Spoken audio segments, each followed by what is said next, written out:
Poland, like I said, is just the first stop of Prime Minister Modi's trip. The next is Ukraine. He will leave for Kyiv tomorrow evening.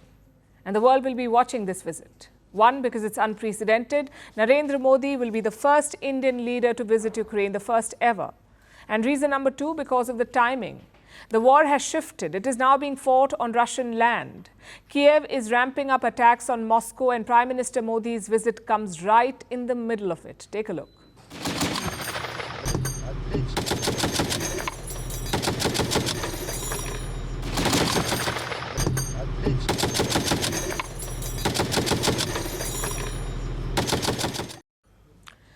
These are Ukrainian forces pounding the Russian military. The fighting is happening in Kursk. It is in western Russia. It's been at the center of Ukraine's operations for the past 2 weeks. They've captured Russian territory here, more than 1,200 square kilometers of it. And this includes 92 settlements. And the success in Kursk seems to have emboldened Ukraine. Today they launched an attack on Moscow. Yes, the Russian capital. It came under a drone attack. At least 11 drones were shot down over Moscow. This was one of the largest drone attacks by Ukraine, and the target wasn't just Moscow. This was a broader operation. Reports say Ukraine launched more than 20 drones. Most of them were detected over Moscow. At least 11 in all were detected over Moscow. 6 other drones were destroyed over Belgorod, 3 over the Kaluga region, 2 over Kursk, and another 2 over the Tula region. These drones were all destroyed before they could do any harm, and perhaps that was not even Ukraine's objective.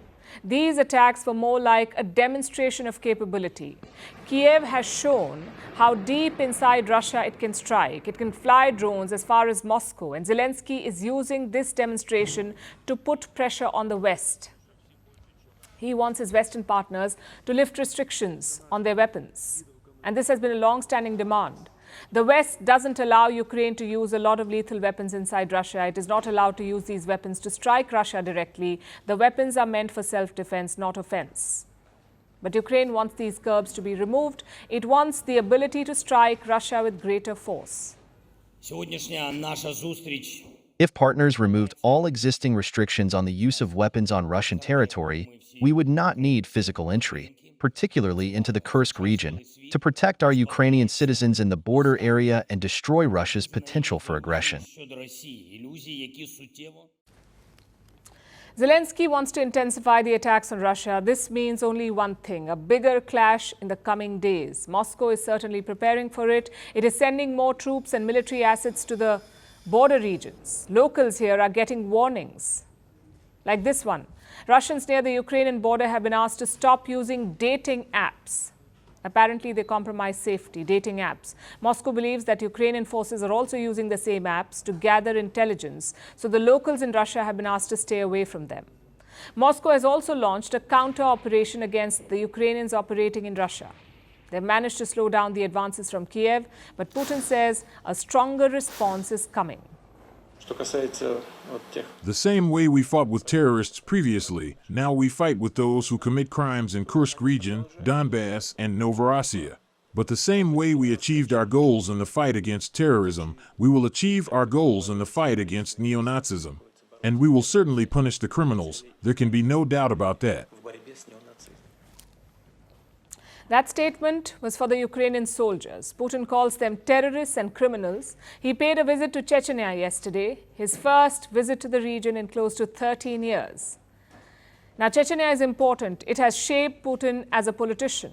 It propelled him to the Russian presidency. In the late 1990s, Putin had launched the Second Chechen War. He was Russia's prime minister back then. The region used to be a hotspot for separatist movements and Islamist activities.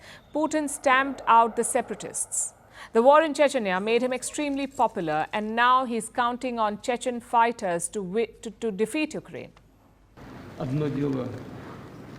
The one thing is to shoot at the shooting gallery here, and the other thing is to put life and health at risk. But you have an inner demand to fight for fatherland and courage to make such a decision. There is hectic activity in Moscow as well. The Chinese premier is in town. Li Qiang is on a 4-day visit to Russia. He met with his Russian counterpart today. And what was the purpose of this visit? Well, both sides say that they want to strengthen ties, increase trade, expand cooperation in important areas like energy and nuclear power. But of course, the war will be discussed. Last week, Beijing had made an appeal asking both Russia and Ukraine to stop the escalation. The appeal fell on deaf ears. Ukraine wants to launch more attacks and Russia wants to retaliate hard. So a diplomatic solution looks unlikely at the moment because Putin and Zelensky still want to settle this on the battlefield.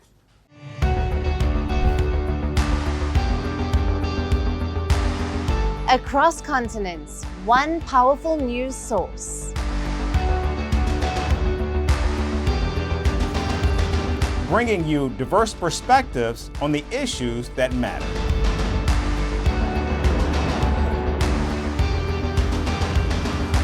We go beyond the boundaries to give you that little extra about every sporting moment.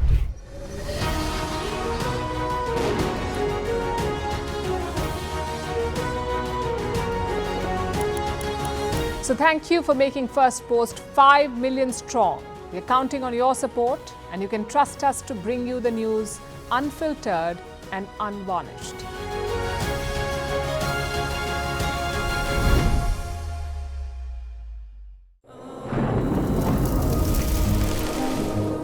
Climate change is on our doorstep. It's time for a revolution to take root.